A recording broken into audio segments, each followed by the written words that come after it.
to another Noahide Open meeting. This is Pesach Sherbo from Spot, Terry Hayes from Tennessee, and we're so glad to see everybody. Today is the 5th day of May in 2019, and it's good to see everybody here. We got, besides Terry and Pesach, we got Troy, Marinella, David Ben Shaul, Blaine Clark, Michael Clark, Veronica, Devorah, and Dennis. And we're so glad to have you all with us. Suggestion, if you're not talking, if you wouldn't mind putting your mic on mute, just in case somebody comes in the door or says something to you or whatever, the sound keeps going for other people. Okay, what we do here is talk about Noahide stuff.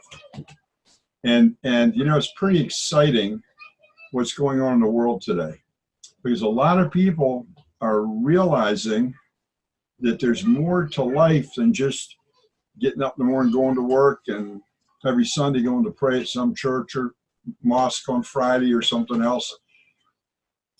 There's a lot of living you can do and living in the proper manner, but there's this thing about people talk about as religion, and there's a way of life God wants us to live which has nothing to do with religion.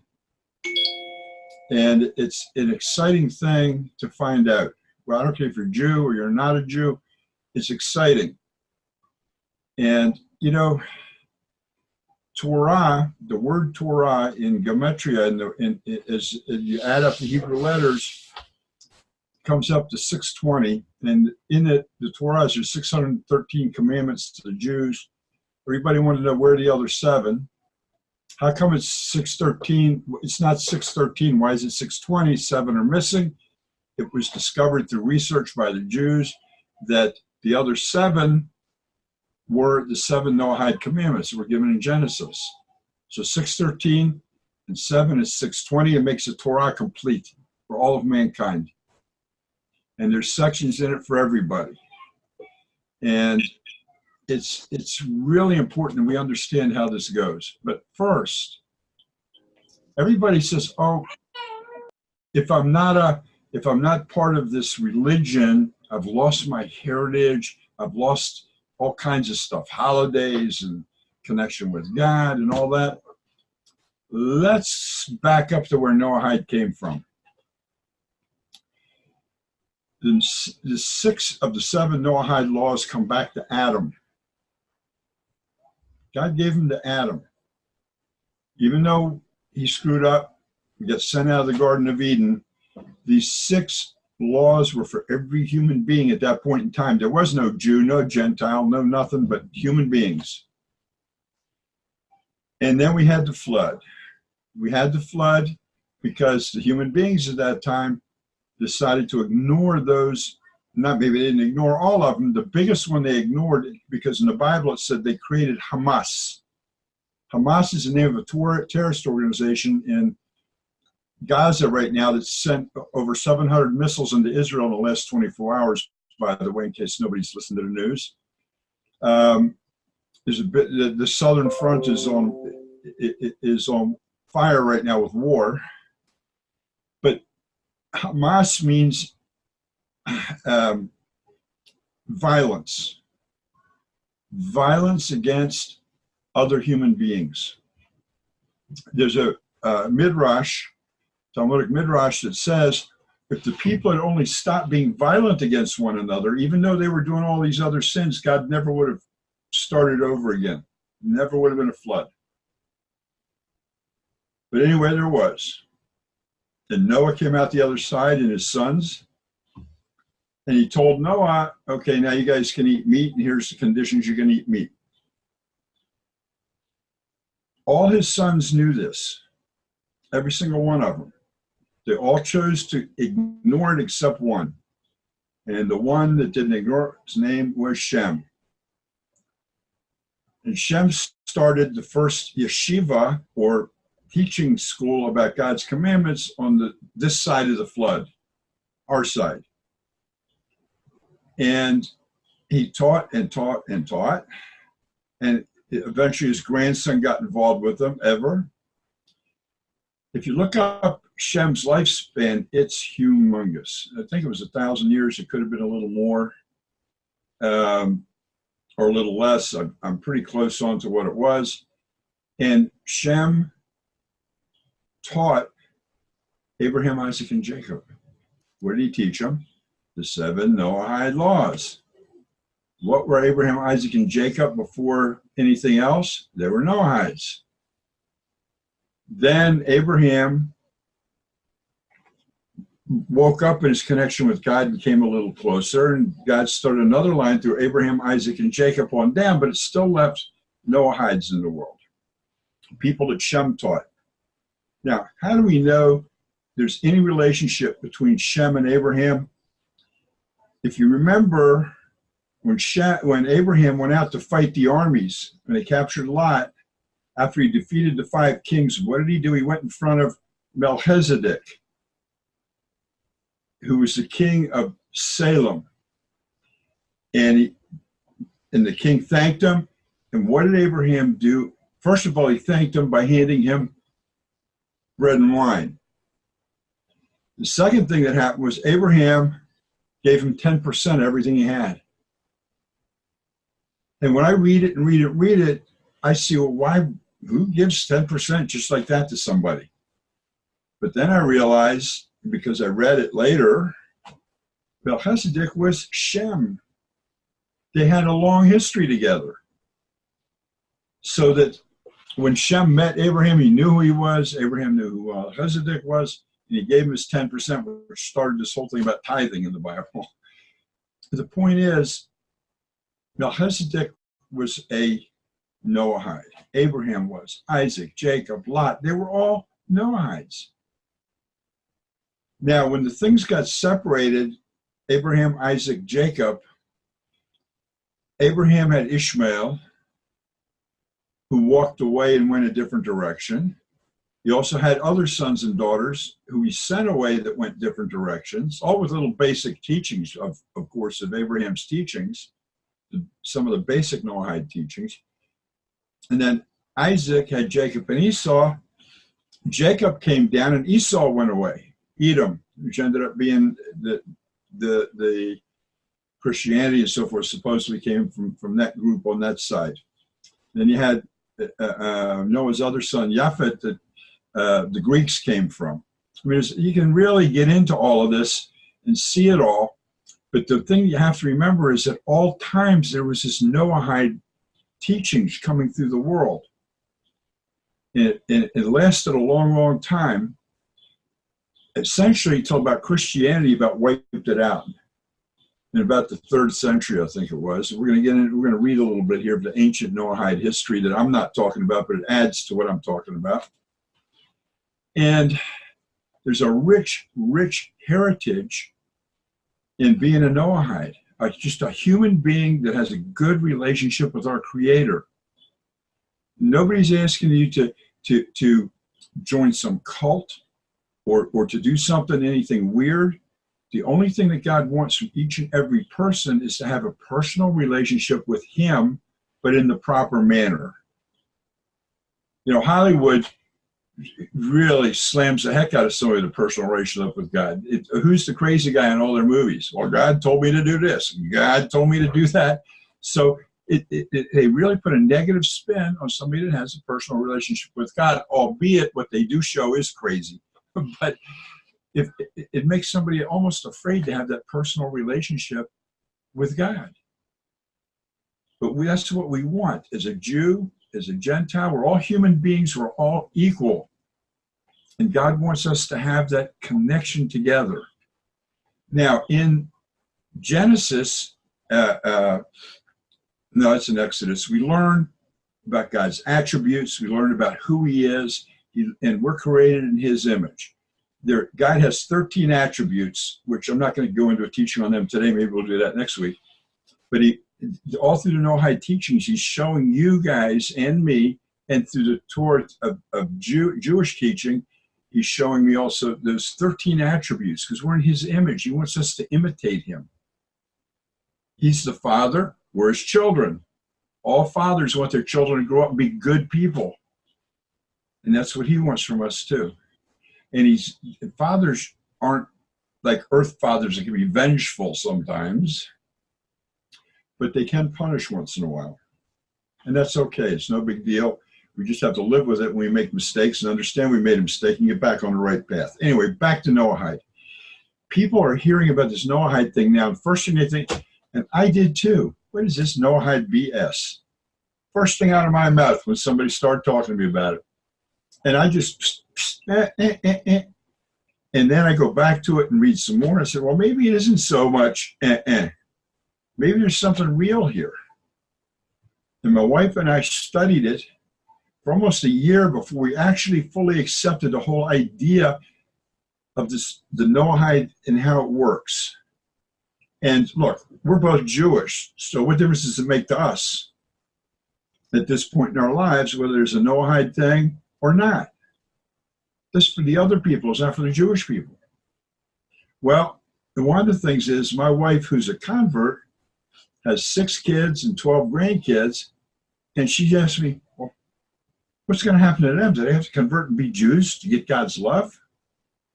And as we're studying the Noahide things, we're realizing all you have to do is do what God asks to get to be, I'll put in quotation marks, saved, to go up to the next level of life. That's all you had to do, was do these 7 things that he asks. Now, it's great to get into depth study of these things, but it's really good to start with the simple. On the surface, the Noahide commandments have the same structure that every commandment in the Torah has, and everything in the Torah has. What is it? It's on 4 levels. We call those levels in Hebrew pardes, which means orchard. The first level is the simple reading of it, and it's called simple. Pshat. It's the simple reading. You read it black and white in front of your eyes, and you don't put any interpretation on it, is what it means. Don't kill means don't kill. After you've gone through these 7 for a while, and you look at it and say, wait a minute, the don't kill, that can't not be just don't kill. There's got to be something else here. So you get a hint, a remez in Hebrew, that there's something a little deeper. And then you go into drash, which is hunting for what is deeper. And all of a sudden you get a deeper thing, which is called sod, or the basis of everything, or secret. So what is a secret and do not kill? You can kill many different ways. You can kill with a weapon. You can kill with your tongue. You can kill with a look. And then as you find these things out, well, wait a minute, how can I kill somebody with my tongue? Well, easy enough. You can kill their reputation. You can make them not wanted in a community because your tongue said something. All kinds of things. We're not going to go into individual teachings right now, but what I'm saying is each one of those 7 have things underneath it. And from what my research I've done, some people say 150, some say 180, I'm up to 225. But guess what? A Jew that has 613 never does more than about 200 anyway. Because we're not supposed to do, we can't do all the 613.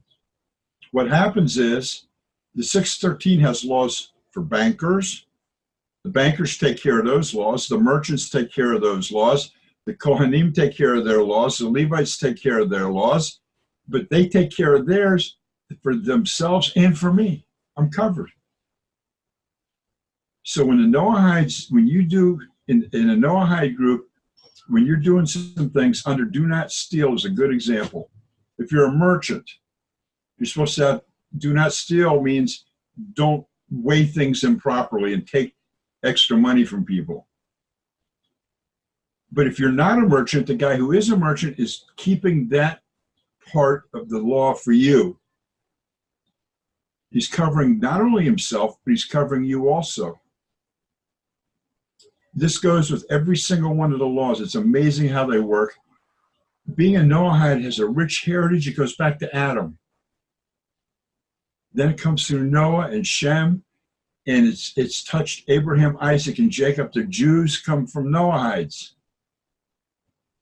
And the only reason Abraham is called a Jew today is because something that happened in Persia hundreds of years later, where Mordecai was called a Jew, and everybody said, okay, well, all them people are called Jews now.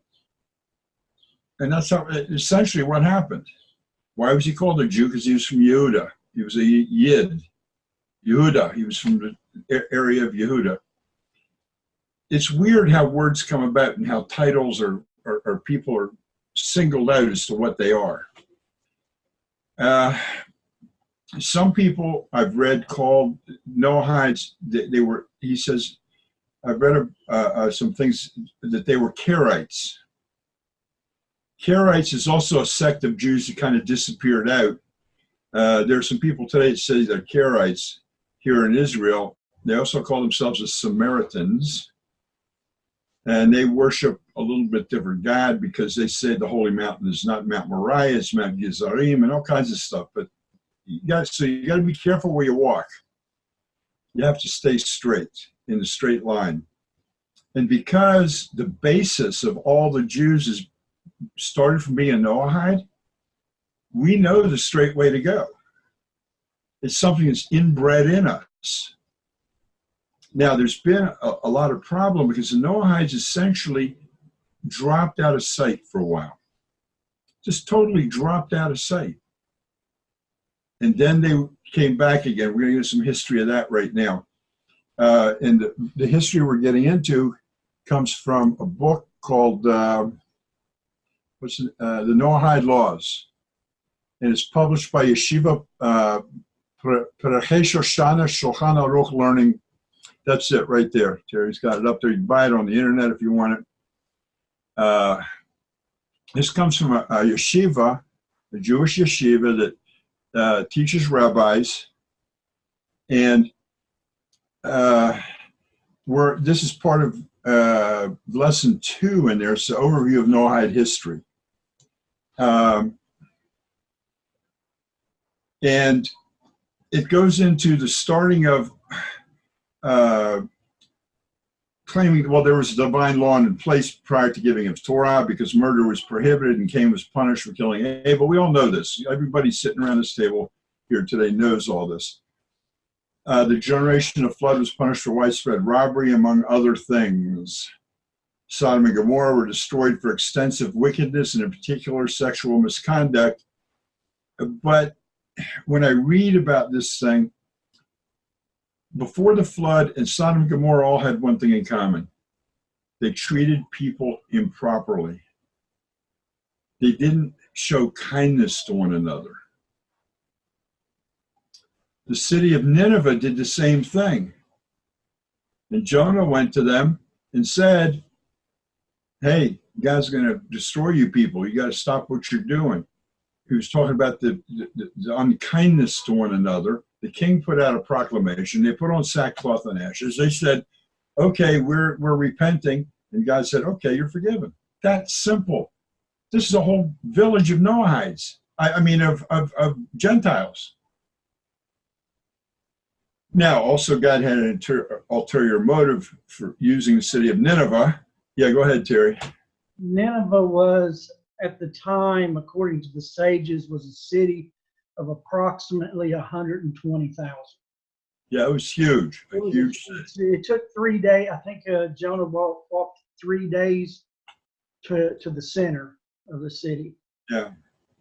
Now, this city was chosen, and the leader who led the armies there was chosen by God for a purpose, because he always does this. If the Jews got off track, he'd take somebody to smack them with. And that's what he did, and that's another story we can get into. We don't have to talk about that right now. But the point is, the ancient sources, and they're very scarce, but they reference from the time of the Second Temple onwards, non-Jewish worshipers of the Jewish God. And that's true. It's all documented. It's documented in David's kingdom, in Solomon's kingdom. They were called the heaven-fearers. They got it here written in Greek, but I have no idea how to pronounce it, so I'm going to say it. And they, from what we read from history, they adhered to the 7 Noahide laws. And there are Talmudic and Mishnaic references to their existence, even up through the 1st century. And then they kind of dwindled away. But there's been archaeological evidence uncovered. Anyway, and it just everything kind of disappeared until the 19th century. Think about that. 1,800 years, their existence kind of went away. Now, you guys are part of this history. This is part of your history. And what it was there was a guy named Amid Paleri, which you can Google. He was in Christianity and he got all disillusioned about it. And he went into a spiritual crisis, and he started studying Judaism, and he said, wait a minute, I can't do this conversion to Judaism. I got a family, I got everything else. And so he got a hold of a Rabbi Eliyahu Ben Mozeg, and he was a rabbi of a Sephardic community in Italy, Leghorn, Italy. And they started discussing, and the rabbi started teaching him. And they did it through writings because they met only one time. And they started bringing out the Noahide laws. Now, when did I say this was? In the 18th century or late 19th century? That's in the 1800s. He lived from 1868 to 1949. Yeah. So in the earliest 20th century, some of the major Torah scholars authored books about Noahide laws. But here's what happened with the Noahide stuff. Some of the rabbis, this stuff wasn't taught in yeshiva, and it wasn't taught at rabbi school, it wasn't taught anywhere. So some of the rabbis started reading about it, learning about it, saw a way that they could get a support base from Gentiles, non-Jews, and they started teaching about it. And not all of them did it for that particular reason, but some did. And then we come up to a guy. Everybody know Indiana Jones, right? Well, the most interesting character I've ever read about, and I met his partner, Jim Long. We had long discussions. A couple years ago, we sat on the phone and talked for hours. Wendell Jones died in 2010. He's the base. His life is the basis of the movie Indiana Jones with Harrison Ford. He is one of the most important people with the resurrection of Noahidism. And he got a whole bunch of people together, and I'll tell you what happened. He was strong, he was good. The Jews said, convert, convert, convert. He said, I don't need to convert. I already have my relationship with God. He was also the chief expert on the third temple. All the Jewish people would go to him to talk about the third temple and get information, and also on the second temple. So he came to Israel, he lived here, he's doing archaeology, and he became a Noahide, and he brought other people with him. Some really neat people that I've talked to that are still around. Bless the Lord that he allowed them to stay around to at least talk to him. And Wendell Jones, he resurrected the last minions of Noahidism. And these men got together, and they got a lot of people following them. And they decided to set up what they're supposed to do, according to the law, set up a court of judges, a Sanhedrin for Noahides. And the people got together to set it up. And what happened was everybody brought with them their Christian way of thinking. Now, how do I mean by that?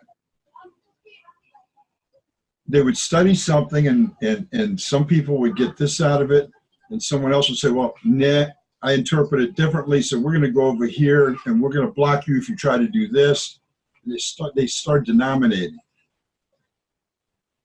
And Wendell and some of his partners got very upset with this whole thing, and they just put it down.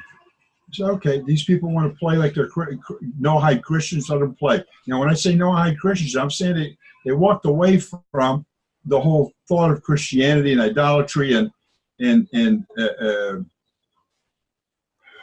it's so hard for me to say this name. Walked away from Jesus, and they left that all behind, but they didn't leave behind the and mine know better than you do, and I interpret it this way. Let's go set up something over here because you don't do it the same way I do. Roman mentality. Yeah, the Roman mentality, Roman Greek mentality, actually together, I think. Yeah. And so they said, I'm gonna put it down. And they walked away from it. And just a couple of them today I've tried to get back involved again. They said they ain't doing it again. They got their hearts broken. Now they're still Noahides. And Michael's, I don't know, I can't read the chat right now, but are you keeping track there, Terry? I see. They went away very frustrated and upset, but yet they remained Noahides, remained talking to people that wanted to hear. But a great opportunity for Noahides was missed because people wanted to do things on their own. They wanted credit for it. They didn't tell who they got taught, who their teachers were. They didn't tell where they got the ideas from. They just said, I'm going to teach you this, and I'm going to teach you that. Let's go over here and do this. Let's go over here and do that. And it's okay up to a certain point. But the whole idea behind Torah is unity, working together. Now, people look at the Jews and say, well, look at you guys. You got Sephardi, and you got Ashkenazi, and you got this, and you got that. You got Reformed, you got Reconstructionists, you got Conservative. That's true. But the ones that step away from following Torah have stepped away from being where they need to be. That's their choice. They're still Jewish. They're still part of the family. But following what God wants from them as a person, that's their choice. To have the connection with God that every one of us want is not difficult. If you're not a Jew, you do this. And if you're a Jew, you do that. And the minute we think we can decide how we're going to do things, instead of listening to God, we're on the wrong path. The minute we insert the I in there, and it's a tough thing to learn. It was tough for me to learn. It's tough for anybody to learn. The God has very plainly put in front of us, and he's very plainly put some good teachers in front of us who don't teach their opinion, they teach what God wants. They teach, because when you teach what God wants, you're teaching clarity. It leaves no room for, I put information in front of you guys every week, all week long on my website and everything. Either take it or leave it, and none of it's my opinion. And almost every single thing I put up there, I put where I got it from. Because it's important that it's not from me. I'm just a mouthpiece. I'm just trying to put it in a way somebody will understand it. Now, I might not be able to put it in a way everybody will understand it, but somebody else is going to come and be able to do the same thing and put it in a way that somebody else will listen to you. It's good. That's why we have different people to say different things, but they all have to reference together. They can't be separate. They all have to reference together. When you go to a university and somebody's teaching an English department, you might have 4 English professors. They all teach a little different, but they're all teaching about English, and they're saying the same thing, but they say it each in a different way because not everybody hears the same way. So you guys that I'm talking to, it's so important that Terry wrote a blog called The Noahide Nudge at Amunah Trek. You got to go read it because it's exactly what I'm talking about right now. We're not preachers. We're not evangelists. It really makes no difference to me or you or anybody else what you do with your life, but we're trying to give you enough information to make the right decision what to do. We don't preach at people. We give them the Noahide nudge. And I love that. Actually, I credit that to my wife. That's right. You said it. She's the one that did it. Yeah. I had a different title. We were on the way to work, and I was saying this morning I started working on another blog, and I was explaining it to her, and she goes, "Oh, giving a Noahide nudge." I said, "Yeah, I really like that." So my wife is the one who titled that one. Well, I have had a lot of comments to me personally of just because of the name, because it hit the nail on the head for a lot of people. Absolutely. And we don't have a responsibility to evangelize. We don't have a responsibility to do all this stuff. We just simply have a responsibility to live our lives in the Noahide way, or me in the Jewish way, which is the same as the Noahide, just I got a few more rules and regulations I got to follow. And by doing this, it affects other people. It affects other people, how they come together with you, and when it affects you and it affects them, they're going to pass it on. They're going to, you see your smile every day, your niceness every day, you're not getting angry, your patience every day, and whatever you contact with, however you contact them, they're going to see your patience and your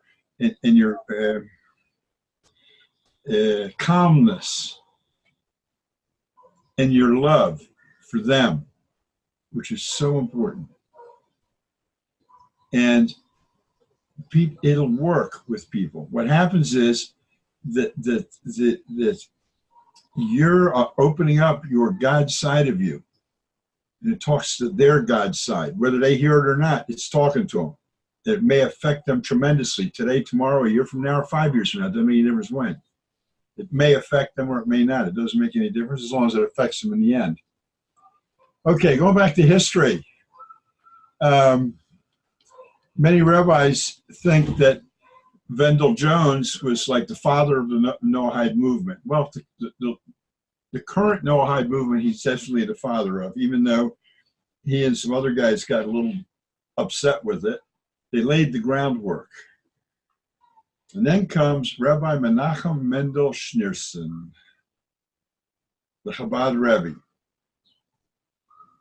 He called upon the rabbinic community to engage in the study and dissemination of Noahide laws. He published an article in the journal called HaPardeus. We just talked about what HaPardeus was, the search for truth. And it made a great impression. It was published in, I don't know, I have to look at the footnote to see what year. It was in a rabbinical journal. And many people in Chabad kind of woke up to this idea, and they started studying some things about the Noahide movement. And they started studying and teaching them in earnest. I mean, real deal to get across to people. The rabbi also spoke and wrote on the Noahide laws, outlining many of the fundamental principles. His teachings are collected and published as Kol Bo'ei HaOlam, that was collected by Rabbi C. Miller. Now, that's a Hebrew title for everyone that comes to the world. That's a title, everyone that comes to the world.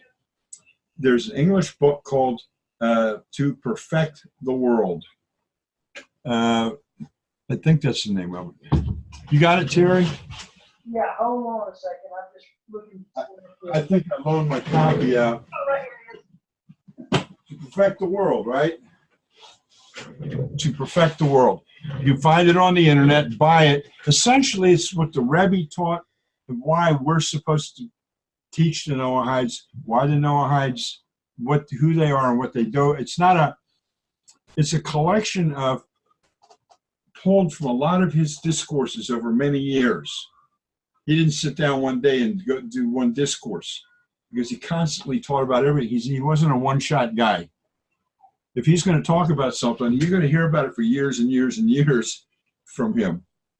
So he did it all the time.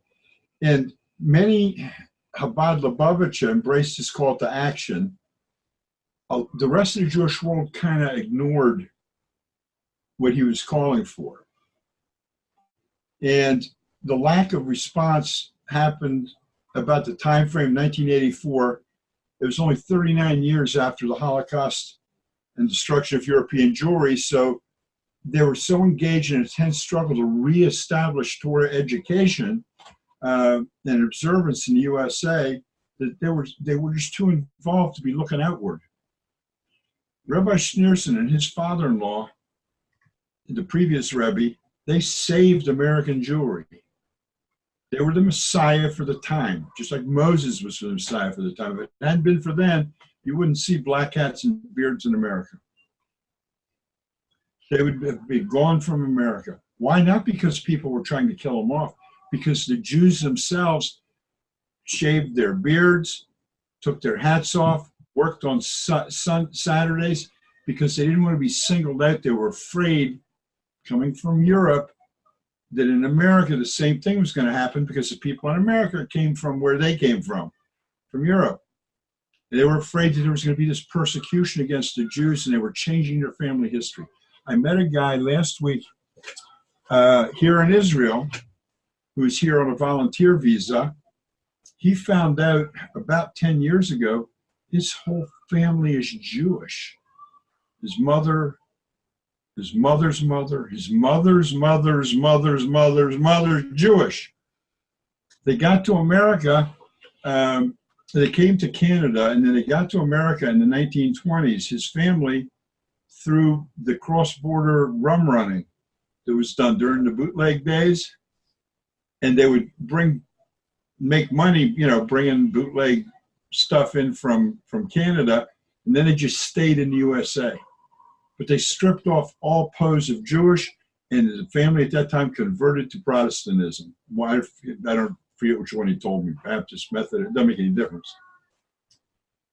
His whole family kept it a big secret. He found out about it when he was like 10, 11 years old. He's now 25. He's on a big journey. He's here in Israel. He wants nothing more to take his family back to being Jewish again. Now, that family didn't want to have anything to do with anything in truth anymore, so that's why they left. They were just covering, they went undercover, so to speak, to save the lives of their posterity, which happened to a lot of Jews.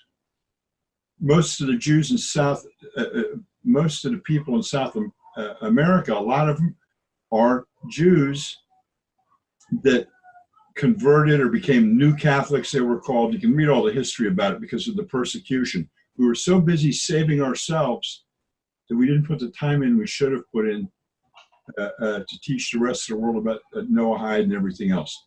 The times, they are a change, and there's a hard rain going to fall, folks. And it's going to take a lot of people away with it. But those who are strong enough to look at the truth and stand in the light of the truth are the winners. They're the ones that are going to be able to, the minute you start doing your 7 Noahide laws, and that's it. You don't have to study anything else. Just start the 7 Noahide laws. Put your foot on that step and start doing them and fixing yourself so that you can do them. Just the simple part. You've already earned yourself the title of righteous Gentile. You've already earned yourself the place in the next world to come with Hashem. After that, you want to get into deep learning, you want to get into Kabbalah, you want to get into whatever you want to get into, you can do that. But you don't want to you can't learn astrophysics if you don't know how to add, subtract, multiply, and divide. It's simple. Or you don't know calculus or one of the other algebra or whatever. You can't, people seem to think that with learning about God, because you open a book and read it, all of a sudden you're some kind of big expert. All of a sudden you can jump over steps. But believe me, each step builds on the next and the next and the next. But all you have to do in connecting with Hashem If you're a Jew, you do what you're supposed to do and come back. You stop your own thinking, you come back and do the mitzvot. That's what I did. I was 70 years old when I discovered that. 70 years old. It took me that long. But evidently I was supposed to do it that way. Noahide, the minute they realized to make the connection, just do those simple 7, and they are simple. Love God. Know your creator. Don't defame your creator. And then the other 5, you're home free. You've done everything he wants from you. All the learning that you want to do is on you. If you want to learn something deeper, just like when someone goes to college, the first year you go to college, what do? You got to take all this goofy stuff you're not even thinking about taking. The second year, the same thing. The third year, you pick a major. And the fourth year, you may switch majors, or you may decide to take something you need a master's, you need more education. But you do it in levels. You can't skip over a level because you misunderstanding when you skip a level. You're going to miss something that is integral to what you need to understand. And the very first basic thing you got to understand is that you have to just do the simple first. It's almost like people wanted to automatically jump into Exodus chapter 20 and the 10 Commandments before they know what happened in Genesis. Yeah, that's a good example. That you got to start at the beginning. Why? Because every single person, especially the ones leaving Christianity, they're walking forward, but their face is to the back. They read something and then they say, well, wait a minute. I learned this, so how can I make what I learned wrong in this right? See, you don't have to do that. You just have to leave where you were. I'm not there anymore. I'm someplace else. I'm somebody new. I'm starting from kindergarten level. People are afraid to say that to themselves. It's like, I don't know anything. Let's start walking. Let's go. When you start walking, then you start having a lot of fun because the truth will come forward for you. The truth is fun. Let me tell you something. The truth ain't sexy, but it's fun. Go ahead, David.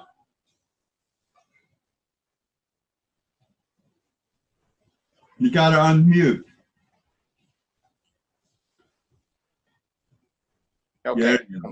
Am I better now? Yes, there we go. We hear you. Okay. Yeah. I know, like for myself, about 3-4 years ago, I said, gee whiz, here we are in Exodus. And I realized that when I was looking at the 10 words, that I was looking at a communal law. And I said, well, that's good. There's nothing wrong with that. And there are some personal applications, of course, of these things. But I said, what did Abraham, Isaac, and Jacob have when they were there? And I had to go back to Genesis. So I started from that point on a real earnest study of the book of Genesis to learn about the individual, realizing that Israel was a collection of kindred minds and kindred spirit. So I went back to Genesis to try to piece together this picture of the individual and a more comprehensive and understanding thing. And just to add as a caveat that the Noahide laws, as you started bringing them to my attention about 3 weeks ago, whatever, I realized that was like the missing part to pull this whole thing together for the individual walk and also Abraham, Isaac, and Jacob's communities that he had with them. So the Genesis is so important to the story, and you're right. It's true that we sometimes go straight to Exodus 20 versus looking at Genesis. Yeah, when I was still a Christian and I somehow got inspired one day thinking about things and just opened up the conversation with God with Cain. and I couldn't get it out of my system. I was like reading that passage every day, almost 7 days a week. And I know at least a couple of years went by, and like I said, I hadn't left any of that yet, wasn't even close to it. And but one morning out the door, I told my wife, I said, I've got the weirdest thought this morning, that the answer to life is in the book of Genesis. And I didn't even know at that time anything about the Noahide laws, never heard of them before. But that was my thought that morning before I left for work, that the answer to life was in Genesis. That's exactly right. And the answer that we are all looking for, whether you're Jew or Gentile, is the unity of all of us together. God created the Jew to do something on this earth and the Gentile to do something, and the Gentile's supposed to do the Gentile stuff and the Jew's supposed to do the Jew stuff, but it's all the same stuff. It's like in the commandments. You have the Kohanim, and you have the Levites, and you have the judges, and you have the doctors. Well, on earth, we have the Jews, and the Jews do certain jobs, and then we have the non-Jews, that the Noahides, that their whole job is to keep earth going forward. We're supposed to do it spiritually. They're supposed to do it physically. They do everything else in the world. They're the movers and shakers. They're the ones that work in the factories. They're the one that grows the crops. They're the one that drive the trucks. They keep the earth moving forward. That's their job. It's so important, their job. I really like how you put that, because I've not heard it put that way before. The Jews move it forward spiritually. We move it forward physically. And together, what are we? A body. A body and soul. That's amazing. Thanks for sharing that. That just ties in my mind some thoughts that I couldn't get to fit together, and that's exactly what is it. That's that glue that glues us together. Absolutely. See, some people take it to the negative. Oh, you think you're better than us, and somebody said to me today, there's stuff going around on the internet how the whole Noahide thing was invented by the Jews to control the earth, and there's all kinds of silly stuff. It's so silly. Who are we? We're just like everybody else. We're people, and each group of people was given a job to do for God. And our job, he told us, is be a priest to the nations, be a light to the world, take care of them spiritually. Now, we do more than that as a country here, Israel. We take care of them spiritually, and we take care of the world also in the Hesed way.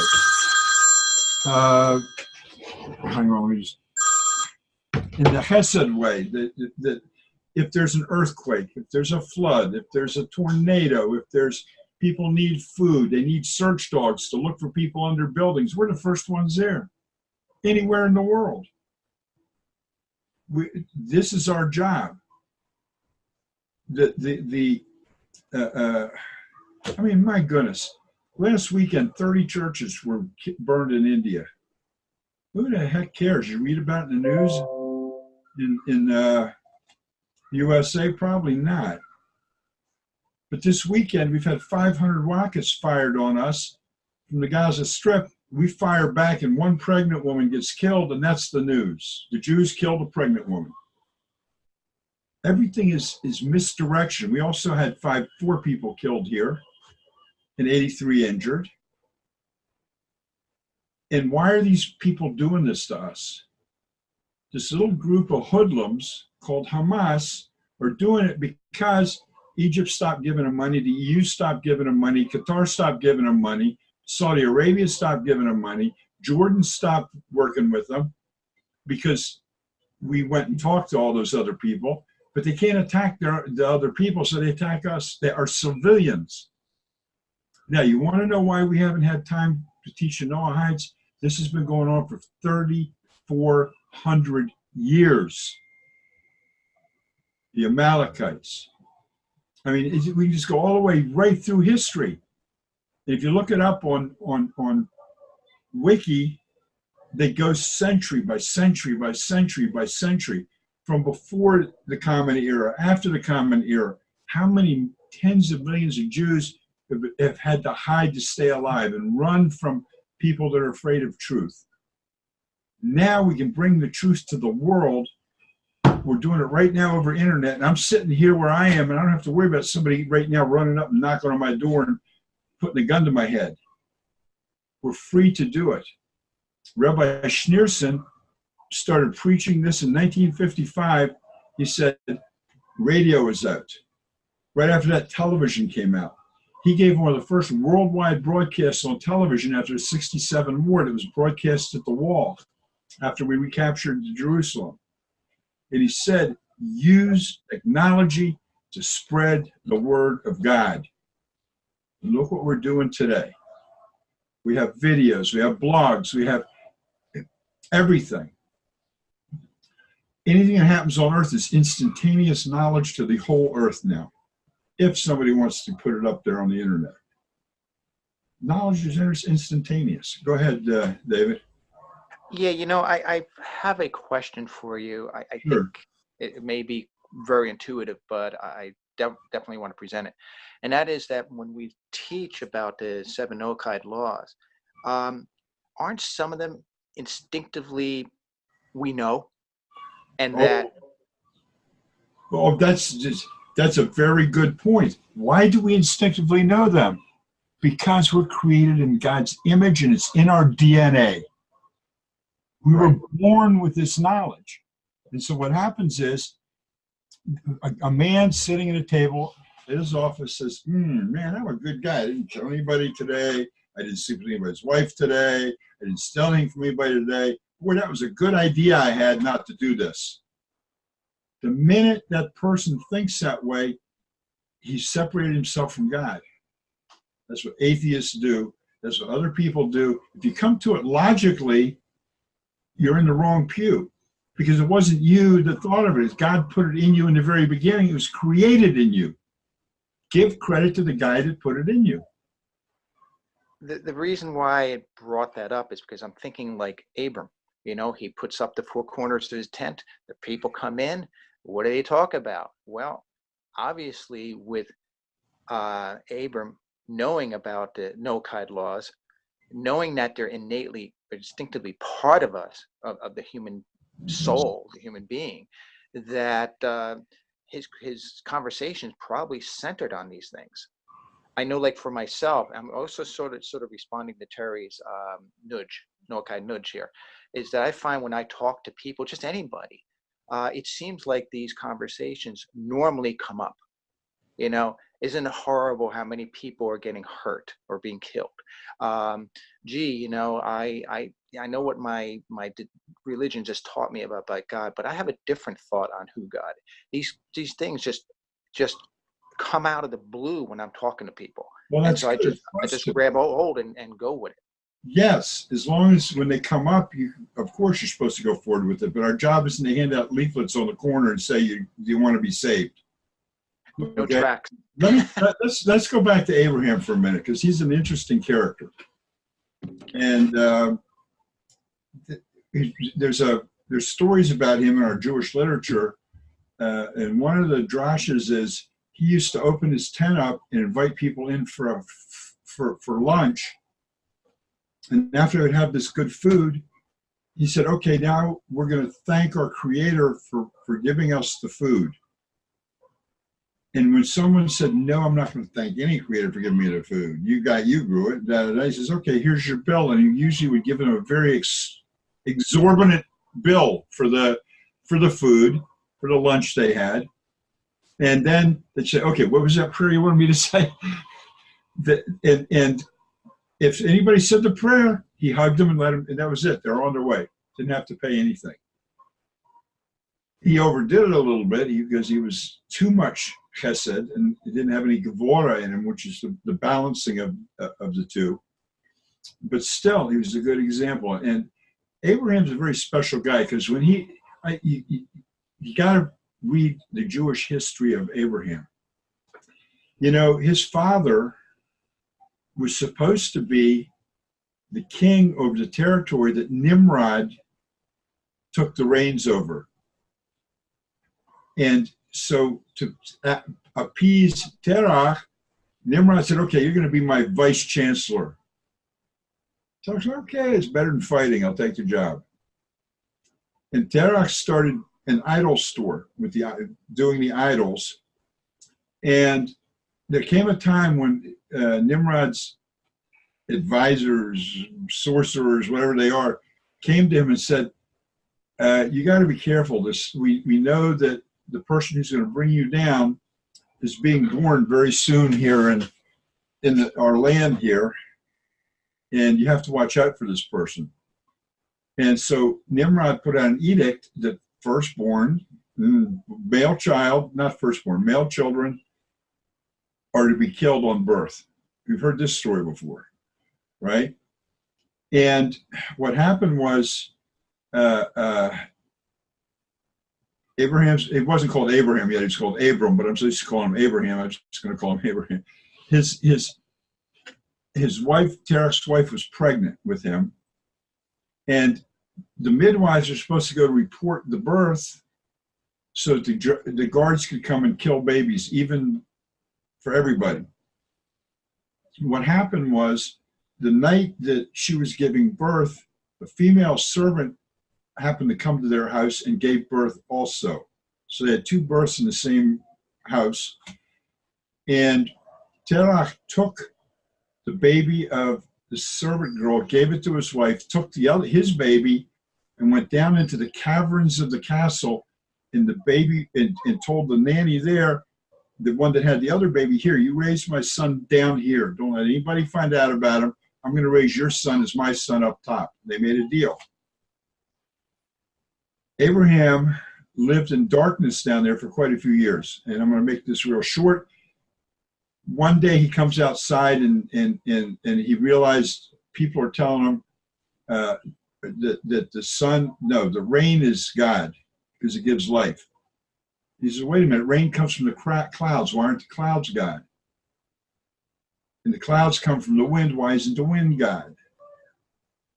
And the raising of the plants come from the sun. Why isn't the sun God? He went all to this stuff. And that's when he went to Nimrod. I went to Shem. In the meantime, what the nanny didn't know was that boy child that was supposedly Terach's wife's child. Nimrod's soldiers came and took the child and killed it because they were supposed to kill all male children.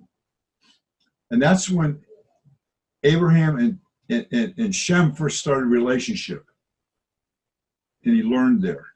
So this history is so interesting of what is written about it. There's a lot more to it than that. But here's the thing. If somebody says to you anything about Noahide, like they're second-class citizens or they're this, they're that, they got no history, let me tell you, the Noahide roots go back to Adam. The Noahide roots come right through Noah. The Noahide roots were the first taught at a school right up the street from where I live, the school of Shem and Ever. There's a cave up here, and that's what it's called, the cave of Shem and Ever. It's about a week's walk from where the ark parked on Mount Ararat. And this is where Shem and Ever hooked up and started teaching. Noahides, guys. Noahides.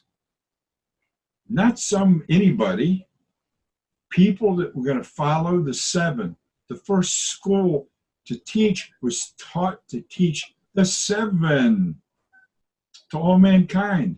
There's such a rich history here that it's unbelievable. And go ahead, Terry. I want to continue my thought. I just haven't been able to stop thinking about what you said earlier. It's just the way my mind works. We were talking about how when you were saying we do the physical part and the Jews do the spiritual part. And when you look at history completely, whether it's the history of mankind or the history of mankind, the Noahide came first and still exists today. That's right. But what happened? Let's look at this. God formed man out of the dust of the earth, and then he breathed the soul. And it's like God gave the Noahide laws and then brought forth the Jew. It follows that pattern of a body and a soul working together to complete everything that God created man to be. You're right on the money. And just the way my mind was, I've been just going crazy ever since you said that, and thinking about how man was created to do the physical, and then he brought the spiritual in to aid the physical, to work together. You tied so much together this morning for me. What did God tell Adam his job was? To tend the garden. What is that? Physical The earth. work. It's the earth, yeah. To settle the earth. Taking care of the earth is physical work. He didn't say, oh, go sit under a tree and contemplate. He didn't say, go be spiritual. He said, go to work. Take care of the earth. First thing that was said to man. Then came the spiritual later. And you're right. The Noahides were around before the spiritual stuff was around. But it follows progression. God formed man, then breathed into man. Right. And it's the Noahide laws in the 613. Right. Or it's the nations and then Israel. It's just the whole pattern's unfolding in my mind. We're all one. Sorry. Go ahead, David. It builds on itself. We see the Noahides come in, create a righteousness for the world. Then Israel then comes along, raises up a level, and then eventually the Mashiach will come and raise it up yet another level. So it just builds on itself as we go along. You're right. And it's all comes from one. One. God is one. Not in number. God is one. One reality. One everything. And the minute we realize we're part of that one of Him, and we work together like we're supposed to, our whole outlook changes. We're one. This is exciting to me. Oh, you betcha it's exciting. And this is a time that this is happening. This is the time it's supposed to happen. We're in the beginning of the Messianic era now. Look, God, I was talking to somebody this afternoon that said this, we're not in the year 2019. We're in the year 5,779 since the first Adam was created, the first Noahide, the first human being was created. That was in the 6th day. How long it took, how many days, how long was the day before then? Who knows? There was no time back then. So we can't say it was day and night, 24 hours. We can say from the time of Adam's creation, everything was in a 24-hour day because it was created for us to keep track of time in our lives and everything else. But God tells us a day is like 1,000 years and 1,000 years is like a day. If we take those 5,779 years and turn them into days, there's 5.779 days have passed since creation. That's it. What happens at the end of the fifth day, or the 6th day, because you start with the year 0, at the end of the year hits 6,000. 6 days have gone by. The 7th day is what? Shabbat. That's when the Mashiach's going to come. And if you use those calculations, and if the calculations we have today are right from the 5,779, we have like 221 years left before the Mashiach comes. And we can feel it starting now. Why? Look at all you guys sitting together. The Noahide thing is coming, is being made known. The coming together of everybody is being made known. The peace that is needed will be made known. And God says the day is going to come when all men will know who He is. And nobody's going to teach anybody else. the prophecy should have said the day's coming back when everyone, because there was a time that everybody on earth knew who God was. They were scared of him. They shook in their boots over the God of Israel. Their hearts melted because of the gods of Israel. We're going to read about it as we go through, and what the rest of the world thought about the God of Israel, how strong he was and everything. Anyway, this is an exciting time we're in. And it's so important we pull together, work together. I'm working on a project now on the Shem and Ever thing here in Sfat to put together, hopefully, meetings here in Sfat for anybody that wants to come for 3 days, 4 days, however much anybody wants to come, and learn together with various rabbis that are here that are willing to teach. They're willing to teach Kabbalah. They're willing to teach all kinds of things to people that come and are ready to hear it. And I want to get people here to learn, to come together, to have fellowship, do some tours around Israel. I'm sure that the people that come are going to be real interested about running around and kissing all the Christian sites. So we can have a lot of fun. We go to some cool places. And I'm working on the program to put it together. Hopefully by the end of the year, we can start getting groups in here. And hopefully will be some interest even. But we're working on it.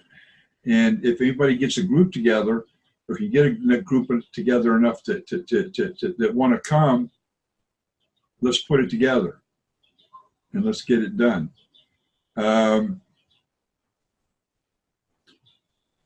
We're going to be having, if the stuff you do for God you don't do in joy, J-O-Y, it's not worth doing. And we're going to be having a good time, enjoying ourselves, doing what God wants us to do. And if anybody sees this video that wasn't here at the meeting and wants to get involved, wants to learn more, get a hold of us.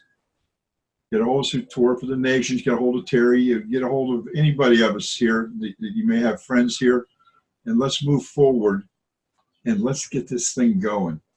Now, there's a lot of Noahide websites out there and a lot of Noahide groups. If you go to most of the groups, you're going to find it very interesting. They're threads of talk. They're all focused everywhere except where they're supposed to be. They're all focused in other places. They're focused on, do I convert or do I stay in Noahide? Help me make a decision. What am I supposed to do here? What am I supposed to do there? Instead of just being a Noahide and taking the complication out of it. You know what? People think it's too easy when it's not real complicated. But you know how hard it is for you to work on yourself, to fix yourself, to get you to live those 7 laws. And if you first do that, just like the Jews did with God at Mount Sinai, yes, God will do it. Teach us about it later. First, we're going to do it. Don't have to know about it now. We're going to do it because you're our creator, and then we'll learn about it. And we've had 3,300 years of learning about it. So we're pretty learned. And get on board. Just decide I don't have to look backwards. I don't have to explain to anybody. I don't have to justify to myself why this is better than that. I'm with God. That's it. Okay. Anybody have any other questions? I couldn't look at the blog today. I was too excited about what we were talking about. Nobody's really posted any questions in the chat today. Just good. Okay. So just some comments. Good. Okay. Wow. Yeah. What, somebody asked me the other day, he says, you're kind of old. I said, yeah. Food shopping for my meal plan thing. It said, what do you regret most in life? And I said, I don't regret anything. Maybe I did some stupid things, but my life is my life. If I go back and change something in it, then I wouldn't be sitting here today. I wouldn't be in the position I'm in today. I was supposed to go through those things I went through. I was supposed to make the decisions I'd made because this was a direction that God wanted me to go in. And it doesn't make any difference where you've been, what you worshiped, what you thought. All that makes no difference as long as you end up where the Creator wants you to be, where God wants you to be, your Father wants you to be. And what I love about the Creator, what I love about God, is we're all His sons and daughters, so He's never going to treat us poorly. He may punish us once in a while, but He'll never treat us poorly, never say, oh, I'm going to put you in hell for the rest of eternity because you were a bad boy. Yeah, He's not going to do that. He's a loving Father. But you know what else I like? When I go in front of Him, I have to know something very important. At this point in time when I'm going in front of Him, do I go in front of Him as His prince, as His son, or do I have to show up in front of Him as His servant because He's my king?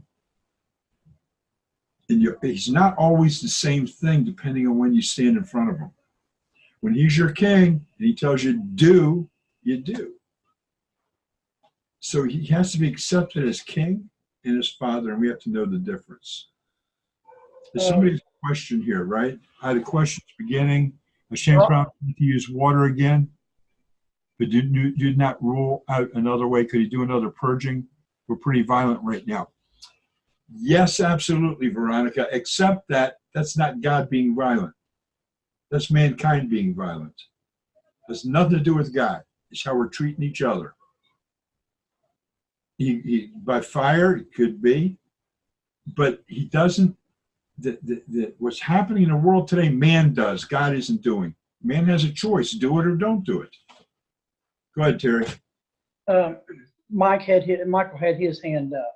Oh. Go ahead, Michael. Well, it's okay. I was just going to say that as you were talking, that the two things that I have seen, especially over the past few months, is anything as a Noahide we should do should be with passion and joy. If we, I know when I was studying into Judaism, I was very passionate about looking up the Halakha and studying this stuff. We need to take both of these two elements in what we're doing as Noahides also. We should truly be excited about this walk, not like in the past where Noahides were considered by some second-class citizens or whatever you want to call it. We should be excited as who we are because we do have a job to do, and the Creator does. He does care for us. Absolutely right. Look, now I'm going to put my opinion in this, and I'm going to tell you it's my opinion. When I look at the whole picture, there's two different worlds we're working in here. We're working in the material world, the fleshly world, and we're working in the spiritual world. The Noahides are the movers and shakers of the physical world. They're the ones that got to keep it going and keep it going forward in joy, and hopefully without greed and everybody getting what they need. We're the ones, the movers and shakers of the spiritual world. We have to be so passionate and fiery that we can wake up the rest of the world. That's why the Noahide does the nudge, and we got to be the, come on guys, wake up, let's go, let's do something, guys. Everybody's got, and that takes a lot of energy. And help keeping the world straight takes a lot of energy. So God wants you guys to spend the majority of your time on that Noahide nudge and keeping the world going in a proper way. And He wants guys like me and like David to say, come on, guys, let's shake you up a little bit. Let's get you going. We're your cheerleaders. Yay, let's go. And that's who we are. We're not here to control anybody. We're not here to put anybody down or make them feel like second-class citizens. I've noticed when I'm talking to different people, like some people I talked with last night in my beard group, and, their family members are over, and I talked to some of the wives, and I'm running into a kind of a common, and my Facebook page I've kind of fallen into that direction as well. People are hungry for positivity. There's so much negative in the world, and they're looking for positive statement, positive quotes, positive people. things to help lift them up instead of tear them down. And so I've been thinking about that a little bit. So and it's this issue of nudging and kind of going my direction of not being, trying to teach the 7 laws in a non-religious, so people don't think another religion's coming out. So I had a question come to my mind over the weekend, so I posted this morning, and it was basically about, for ages, there's been a desire for a utopian society, or utopian world. So I asked the question, well, what makes a utopian world? I haven't had nobody really answer on that just yet, but my thought is, you know, I want people to look at this. Well, what makes a utopian world? There's peace, there's harmony, there's just, oh, you know, there's, you know, you can kind of lead people and say, you know, there's already a system already was put in place, but it's been ignored. We can have that utopian world. But we've got, and then another thought that hit me is a utopian world doesn't evolve on its own. It's created by the people within the utopian world. That's All true. this is nudges for people to start, you know, thinking about what David said. You know, those thoughts that are already in there needs to come out. And then when they come out, then they need to be directed. Well, the Creator put those thoughts there, or that unction. Right. That's good. Let me just go ahead, David. Yeah, I want to add to what Terry said, and it's something that has happened to me for years. And it particularly has happened to my son. My son is a musician, and he plays gigs, and he wears his star, David, the Magen David, and he has a lot of people. We're primarily a Protestant and partially Catholic area. So we've had he has had a lot of people come up to him and say, oh, he says, oh, you're Jewish. And then they'll start talking to him, you know, and they will start asking questions about it. And you can see that there's a genuine interest, and they're like, you know, if they'll watch out for him. And these are not Noahides. These are just normal people who say, oh, all right, we'll keep you away from, don't touch anything there because that's pork. They're like mindful of this. And we've run into this a lot of times that people, like you said, Terry, there's a hunger. There is a hunger, but I think some of this, like you're saying, is just out there already for people to grasp hold of. And when I've witnessed it. Well, you're absolutely right. But unfortunately, what the people get most of the time, and they get it every Sunday up from the pulpit, is how we're the bad guys. True. And teach you bad guys. Now, what you just said about positive stuff, many days I post the daily thought from Chabad because it's always positive. It's always an uplifter. Everything we do has to lift people up, period. Everybody has to be, people are so under the thumb of, you're not worth it, you're not worthy, you were born in sin, you're not good for anything. It's terrible, but that's what they use to control people with. And we have to get people to realize how wonderful they are. Each and every person is a miracle of creation. Every single person is created by the Creator individually. It's not like he threw out a bunch of seeds and grew up some trees.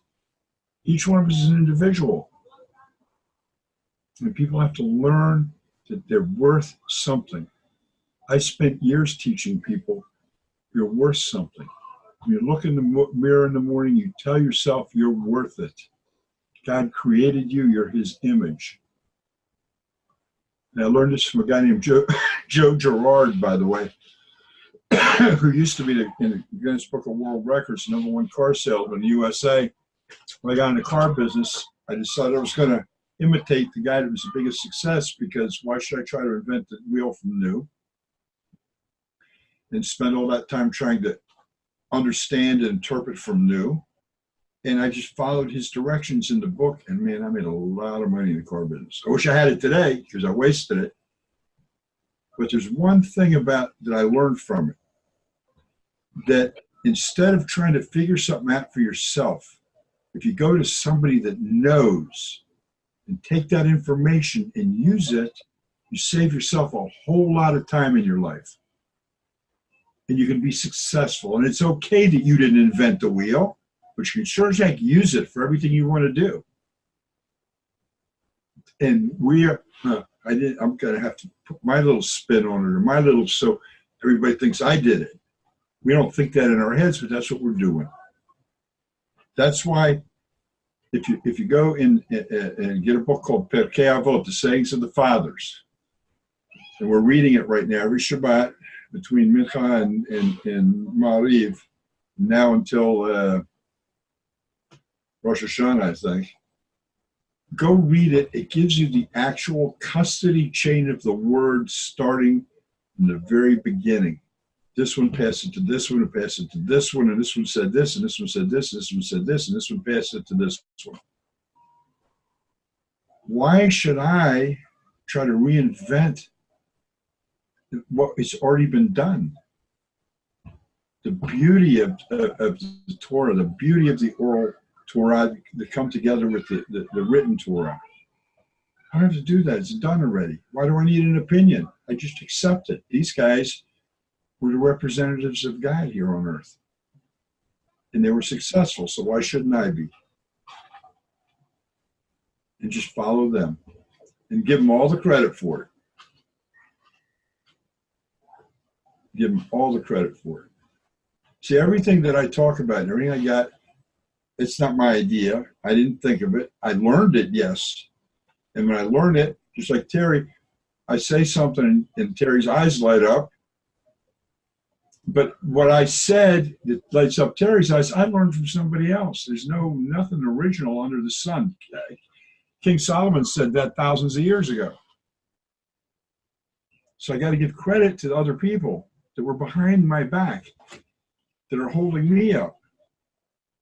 And we're all supposed to do that. That's the way, that makes the truth the truth. Anyway, anybody have any last words? Go ahead, Troy. For uplifting stuff like was it that be within, stay above? It's got the compilation from Chabad, those inspirational things that you post up daily. Yeah. The Rabbi Zvi Freeman. So yeah, this book has like a lot of those positive quotes and stuff from Chabad. Zvi Freeman is one of the greatest writers on Chabad as far as I'm concerned. He's got a book called Bringing Heaven Down to Earth 1, Bringing Heaven Down to Earth 2. You can read him on the Chabad website. Zvi, because he's current generation and he thinks like current generation, the way he explains things is so beautiful and so great. Everything he writes, that's my opinion now, is just fantastic. And it's a good book to read. And it's good to do. Okay, anybody else? If not, we're going to be out of here. As we do every week, we said we're going to do an hour, and we always do more. Look, we want everyone to get on board here. Bring people in to hear us. Bring people in to see us. You want to have some private meetings with somebody? You can get a hold of me, get a hold of Terry, get a hold of David, get a hold of Michael.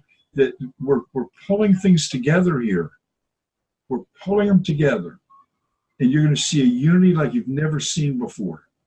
Because we're not here spousing our own ideas and our own thoughts. We're bringing to you direct from Hashem the way he wants it, because we're reading and studying.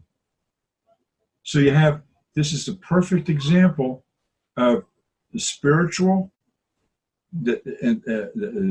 David and me working together, and Michael and Terry bringing it out to the people outside so they can join in.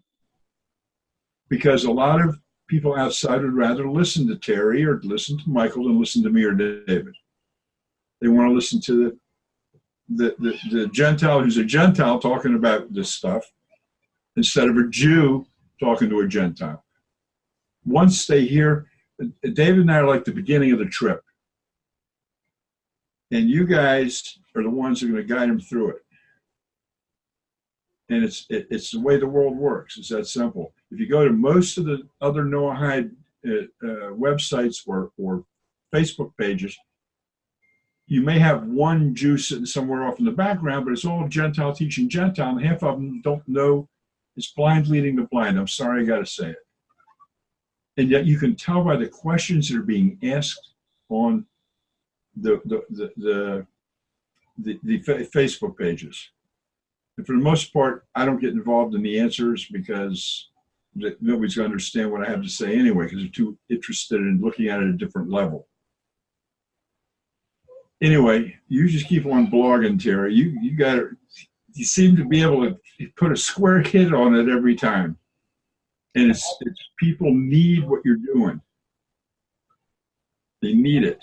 Michael and David, you guys, people need this. They need it, but what they need more than anything is to see the unity. Here we are, Jew and Gentile. We're getting ready for the Messiah. What are you doing? Simple question. Come join us. Get involved. Marinella, thank you. Troy, Dennis, Veronica, Amanda. I saw Larry here a little while ago, so he can stay around the whole time. Hope you're getting the wall painted. Veronica. She was Yeah, she's still here. Did I say Veronica? Okay, never mind. I thought she dropped out. Yeah, Deborah. And I'm going to say something to you guys here all the time from everybody. I love you guys.